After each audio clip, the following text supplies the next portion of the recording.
What's going on, YouTube? So I have my Westclox alarm clock. I call it my Westclox Rolltop alarm clock because it's a travel alarm clock, and you can flip that up and close that and stick it in your suitcase. But I thought it was really cool. I've never seen a traveling alarm clock like this before.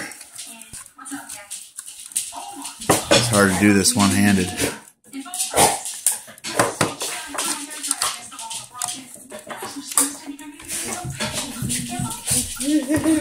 But it's pretty cool.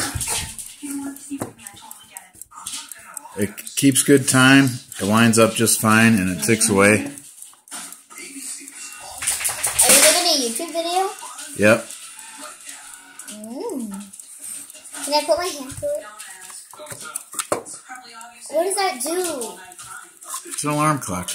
Oh. Can I see it? It's hard to do it.